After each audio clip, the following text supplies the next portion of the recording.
Good morning. It's your man Earl, www.deuceswild22.com. Day 263. Get a little breakfast in, worked out, and we are still dealing with status. My nose is clean.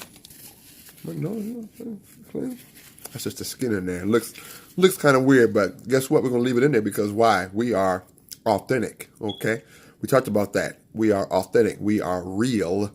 We are truthful, right? Even if it hurts us, you need to see that there is vulnerability even when you're building your own business, right? www.deuceswild22.com, www.figtreeglobal.com. The beard is shiny. Hey, you got to take care of it, right? It's the right oils, right? So, day 263, we're talking about status seeking. Status seeking. What in the world are we talking about when we status seek? Well, scholars and academians really attest status to two ways. You're talking about status seeking. One, do you bring value to the marketplace or people, or do you make selective and strategic purchases so people can attribute status to you?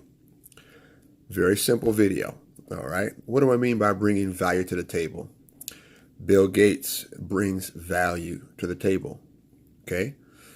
Steve Jobs with Apple brings value to the table, okay? Elon Musk, right? He brings value to the table.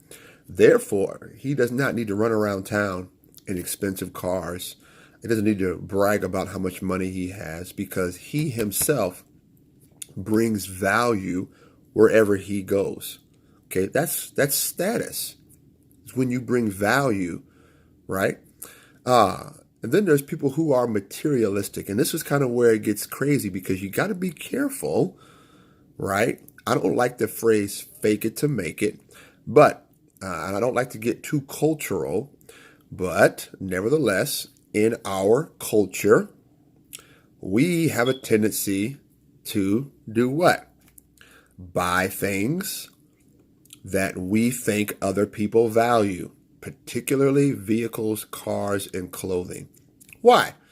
All of us know someone who drives something better than where they live at. That's shameful. Okay? Most people, you ought to live in something better than you drive. Okay? But here's the reason why they do that, because the majority of people will see them driving versus the majority of people will not go to their home or apartment or whatever kind of residence they may or may not have.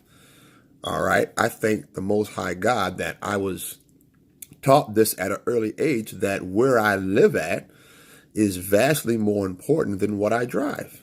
Okay? I would much rather have a nice home than a nice car. Okay? I would much rather have comfortable clothing, okay, casual clothing, than run around town and expensive clothing and where I live at is falling apart. All right? So be careful status seeking, and be aware when you see other people that you may or may not be seeing exactly what you're looking at. And what do I mean by that is be careful attributing value and status to people just because you see them a certain way. All right. You're looking for authentic value, right? Not just what's called perceived status or status seeking. All right. Now, we're not talking about marketing. We're talking about you living your life, because we all know that in marketing, we have to frame products a certain way. But here's the caveat. You should authentically frame them so people are not misled. They're not disappointed when they purchase the product or they use the service. Status seeking, day 263, September 20th. It's your man Earl, just got done working out, having a bowl of cereal here. Talking about status seeking, and be careful. Okay? Don't get caught up in seeking status. All right? This is a tool that you should use to evaluate other people as well as yourself. Don't get caught up in this. All right? not a positive thing to be caught in. This is your man Earl. God bless. Day 263, September 20th at the house. Keep us in prayer. Still traveling back and forth with mom. Whew. Yes. Life is real, y'all. God bless you. Peace.